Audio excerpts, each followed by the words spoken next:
میں ویلکم کرتا ہوں آپ کو progressive education with doctor Adil Seemab میں۔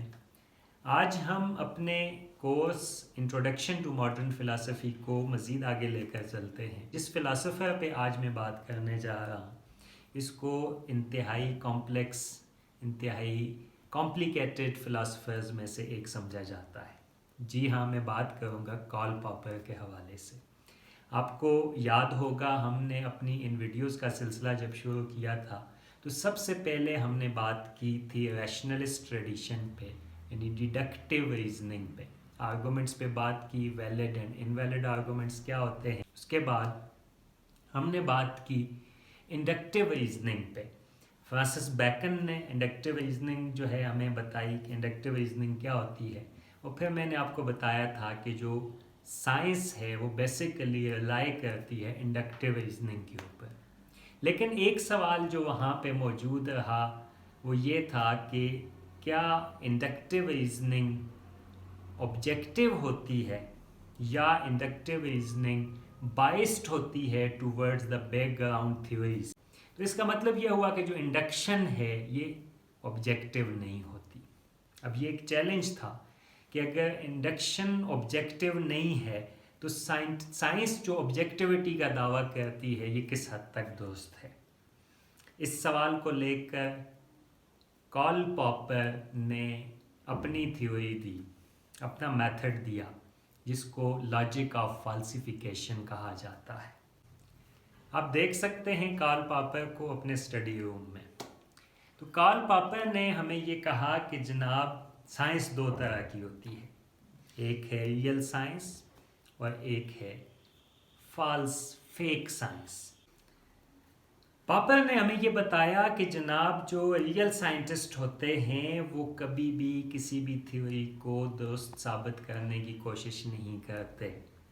ریئل سائنٹسٹ کا کام انڈکٹیو ریزننگ سے نتائج پر پہنچنا نہیں ہوتا، بلکہ ریئل سائنٹسٹ نتائج تک جاتے ہی نہیں، وہ یہ کہتے ہی نہیں ہیں کہ کوئی نتیجہ درست ہے۔ تو کارل پاپر نے کہا کہ سائنٹسٹ کا کام ہے کہ وہ پہلی بات کہ ڈیڈکٹیو ریزننگ کے ذریعے فالسیفائی کریں اس علم کو جو پہلے سے موجود ہے، جو نظریات موجود ہیں ان کو فالسیفائی کریں۔ مین سائنٹسٹ کا کام فالسیفیکیشن آف دا تھیوریز ہے، نہ کہ نئی تھیوریز دینا تھرو انڈکٹیو میتھڈ۔ اب یہ ذرا سی کمپلیکس بات ہوگی کہ فالسیفیکیشن کسی تھیوری کی سے کیا مراد ہے، یہ لاجک آف فالسیفیکیشن کیا ہے۔ فالسیفیکیشن کا مطلب ہوتا ہے کسی چیز کو غلط ثابت کرنا، یعنی سائنٹسٹ کسی نظریے کو درست ثابت کرنے کے لیے تجربات نہیں کرتے، بلکہ سائنٹسٹ کا کام ہے کسی بھی نظریے کو غلط ثابت کرنے کے لیے تجربہ کرنا، بلکہ کچھ ثابت نہ کرنا، یہ بتانا کہ یہ نظریہ درست نہیں ہے۔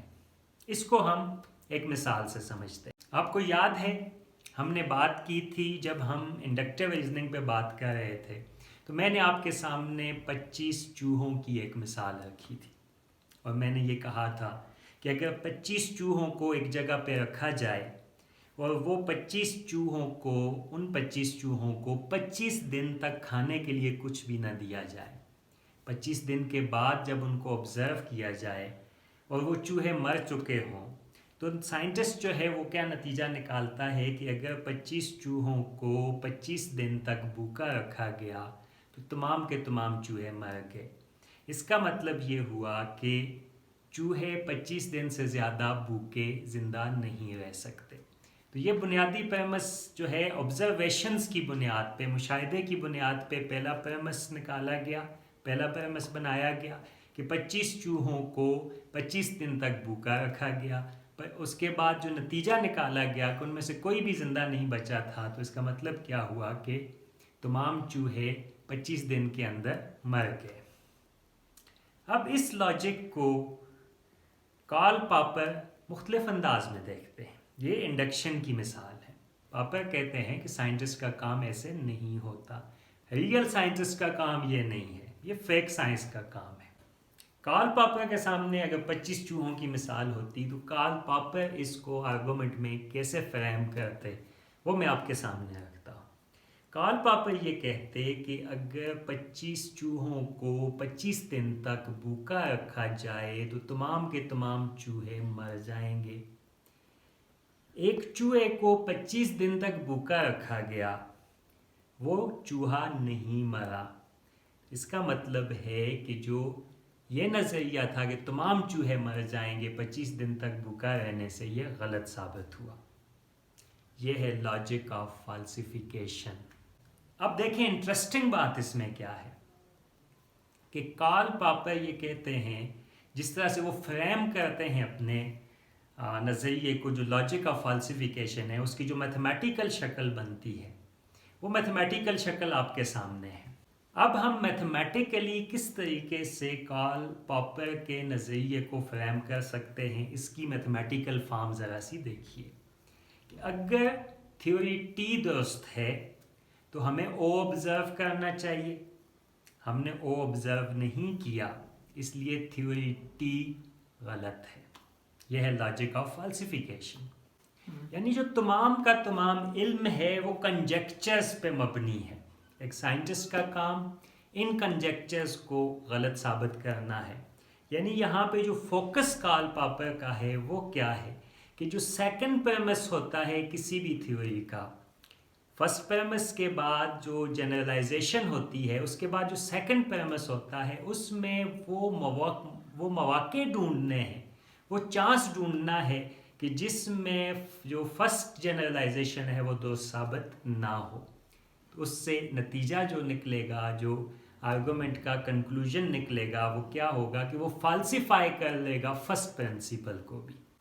اب کارل پاپر کو جب ہم اسٹڈی کرتے ہیں تو ہمیں یہ دکھائی دیتا ہے کہ پاپر بنیادی طور پہ تو انڈکشن میں جو مسئلہ درپیش آیا تھا، جو انڈکشن پہ انڈکٹیو ریزننگ پہ الزام تھا کہ انڈکٹیو ریزننگ آبجیکٹیو نہیں ہوتی، اس میں بیک گراؤنڈ تھیوریز کا باعث موجود ہوتا ہے، اس بیک گراؤنڈ تھیوری کے باعث سے سائنس کو نکالنا چاہتے تھے، اور ان کا خیال یہ تھا کہ اس طریقے سے ہم جو سائنس پہ الزام لگا ہے اس کی سبجیکٹیو ہونے کا، اس کے باعث کا، ایک اس کا تعصب جو سائنس کا ہوتا ہے ان بیک گراؤنڈ تھیوریز کی طرف، اس سے سائنس کو نکال سکتے ہیں۔ کیا کارل پاپر اپنی اس کوشش میں کامیاب ہوئے، یا کارل پاپر کا یہ نظریہ کہ سائنسدان تھیوریز کو بناتے نہیں ہیں، تھیوریز کو ثابت نہیں کرتے، بلکہ تھیوریز کو فالسیفائی کرنے کی کوشش کر رہے ہوتے ہیں؟ تقریباً اکثریت میں جو آج سائنٹسٹ ہیں کارل پاپر کے بعد، انہوں نے کارل پاپر کی لاجک آف فالسیفیکیشن کو ریجیکٹ کیا ہے۔ اس کو ریجیکٹ کرنے کی کیا وجہ ہے، آئیے اس کو سمجھنے کی کوشش کرتے ہیں۔ اگرچہ پاپر سائنس کو انڈکٹیو ریزننگ کی بیک گراؤنڈ تھیوریز کے انفلوئنس سے آزاد کرانا چاہتے تھے، لیکن بغور اگر کارل پاپر کے نظریے کو سمجھنے کی کوشش کی جائے، یا ان کی جو ریزننگ کا انداز اس کو سمجھنے کی کوشش کی جائے، تو ہمیں یہ دکھائی دے گا کہ اس کے اندر دوبارہ سے انڈکٹیو ریزننگ کی بیک گراؤنڈ تھیوریز شامل ہو جاتی ہے۔ کیسے؟ آئیے اس کو اسی مثال سے سمجھتے ہیں جس پہ ابھی ہم بات کر رہے تھے۔ اب نظریہ کیا تھا؟ اگر 25 چوہوں کو 25 دن تک بھوکا رکھا جائے تو تمام کے تمام چوہے مر جائیں گے۔ اس کا مطلب ہے کہ چوہے 25 دن سے زیادہ زندہ نہیں رہ سکتے اگر ان کو بھوکا رکھا جائے۔ اب آپ کے ہاتھ میں ایک چوہا آیا، آپ نے اس چوہے کو 25 دن کے لیے رکھا، اس کو کچھ کھانے پینے کے لیے نہیں دیا، چوہا پھر بھی زندہ رہا، تو آپ نے نتیجہ نکالا کارل پاپر کی زبان میں کہ جو تھیوری ٹی تھی اس کے مطابق 25 دن تک جب چوہے کو بھوکا رکھا گیا تو ہمیں او آبزرو کرنا چاہیے تھا، مینز چوہے کو مر جانا چاہیے تھا، چوہا مرا نہیں، اس لیے تھیوری ٹی غلط ہے، رائٹ؟ اب یہاں پہ مسئلہ یہ ہے کہ سپوز آپ نے اس چوہے کو رکھا اور آپ کہیں چلے گئے، اور پیچھے سے کوئی بچہ آ گیا، اس نے بھوکے چوہے کو دیکھا، یا کوئی اینیمل لور آ گیا، اس نے اس کے آگے کھانا ڈال دیا، تو کھانا آپ یہ سمجھ رہے تھے کہ چوہے کو بھوکا رکھا گیا، لیکن چوہے نے تو کھانا کھا لیا تھا، اس لیے ہو سکتا ہے کہ آپ کی فالسیفیکیشن غلط ہو۔ اس لیے آپ کو جب اس کو فریم کریں گے تو اس میں آپ کو ایڈیشنل یہ کنڈیشن رکھی جائے گی کہ ایک چوہے کو 25 دن تک بھوکا رکھا گیا اور کسی دوسرے شخص کو اس تک ایکسیس نہیں تھی کہ وہ اس کو کھانا دے سکتا، پھر یہ دیکھا گیا کہ چوہا پھر بھی زندہ رہا، تو اس کا مطلب ہے کہ یہ تھیوری غلط ثابت ہو گئی کہ 25 دن تک چوہے بھوکے رہیں تو وہ مر جائیں گے۔ لیکن ایک منٹ کے لیے رکیے، کیا یہیں پہ بات ختم ہو جاتی ہے؟ جس موسم میں، جس انوائرمنٹ کے اندر ان چوہوں پہ پہلے تجربہ کیا گیا تھا وہ شدید سردی کا موسم تھا، اور وہ چوہے سردی میں ان کی ڈیتھ ہوگی، وہ مر گئے تھے۔ اب جو پاپر تجربہ کر رہے ہیں یہ گرمی کے موسم میں ہے اور اس میں چوہے سروائیو کر جاتے ہیں، تو اب آپ کو یہ کنڈیشن بھی بیچ میں شامل کرنی ہوگی کہ ٹیمپریچر کیا ہوگا، گرمیوں میں ان کو رکھا جائے گا یا سردیوں میں رکھا جائے گا۔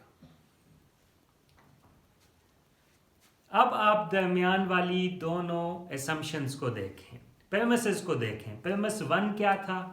25 دن تک 25 چوہوں کو بھوکا رکھا گیا تو 25 کے 25 چوہے مر گئے۔ پریمس 2، ایک چوہے کو 25 دن تک بھوکا رکھا گیا، وہ نہیں مرا۔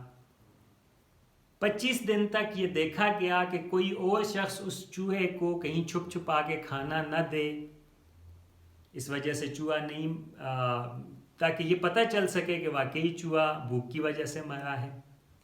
25 دن تک یہ دیکھا گیا کہ جو انوائرمنٹ ہے وہ وہی انوائرمنٹ ہے جو پہلے تھا جب پہلے 25 چوہوں پہ تجربہ کیا گیا تھا، یا اس وقت ٹیمپریچر کم ہے یا زیادہ ہے۔ تو یہ کمپلیکس ہوتی چلی جائے گی، جو آرگومنٹ ہے وہ کمپلیکس ہوتا چلا جائے گا۔ اس کے بعد آپ یہ کہیں گے کہ پس یہ ثابت ہوا کہ ان تمام کنڈیشنز کے اندر وہ چوہا سروائیو کر گیا، اس لیے چوہے، یہ جو تھیوری تھی وہ غلط ثابت ہوگی، وہ فالسیفائی ہوگی۔ لیکن ایک منٹ کے لیے ٹھہریے اور آپ دیکھیے کہ جو درمیان میں دو پرمیسز ہیں جن میں ہم نے یہ کہا کہ کسی نے ان چوہوں کو کھانا نہ کھلایا ہو اور جو انوائرمنٹ ہے، جو موسم ہے، وہ اس پہ اثر نہ ہوا ہو، ان کی موت کا ذمہ دار نہ ہو، یہ دونوں بنیادی طور پہ بیک گراؤنڈ تھیوریز کے متقاضی ہیں، کیونکہ ہمیں کیسے پتہ چلا کہ کھانے کی کتنی مقدار دینے سے چوہا سروائیو کر سکتا ہے، یا ہمیں یہ کیسے پتہ چلا، یعنی ہمیں یہ یقین رکھنا ہے کہ کسی نے نہیں دیا ہوگا، یا ہمیں یہ کیسے پتہ چلا کہ کتنا ٹیمپریچر ہو تو چوہا اس کے اندر بھوک کے ساتھ سروائیو کر سکتا ہے یا نہیں کر سکتا۔ کچھ چوہے کی بایولوجی اور انوائرمنٹ کا، ماحول کا، ٹیمپریچر کا اور اس کے جسم کے تعلق کے بارے میں بھی ہمیں پتہ ہونا چاہیے۔ اگر یہ ہم اس کی طرف چلے جاتے ہیں تو ہم بیک گراؤنڈ تھیوریز کی طرف چلے جاتے ہیں، یہاں پھر ہمیں انڈکشن کی ضرورت آ جاتی ہے۔ تو جس انڈکشن میں جس باعث سے ہم بچنا چاہتے تھے بیک گراؤنڈ تھیوری کا، وہ باعث پھر سے آ جاتا۔ اسی وجہ سے کارل پاپر کی تھیوری کو درست نہیں مانا گیا، اور جو لاجک آف فالسیفیکیشن تھی وہ logic of falsification by and large scientist کی کمیونٹی میں ریجیکٹ ہو گئی۔ آج کے لیے اتنا ہی۔ امید ہے آپ کو لاجک آف فالسیفیکیشن کی سمجھ آئی ہوگی۔ نیکسٹ ویڈیو میں ہم آگے چلیں گے اور ہم سمجھنے کی کوشش کریں گے نارمل سائنس کیا ہوتی ہے۔ Thank you very much.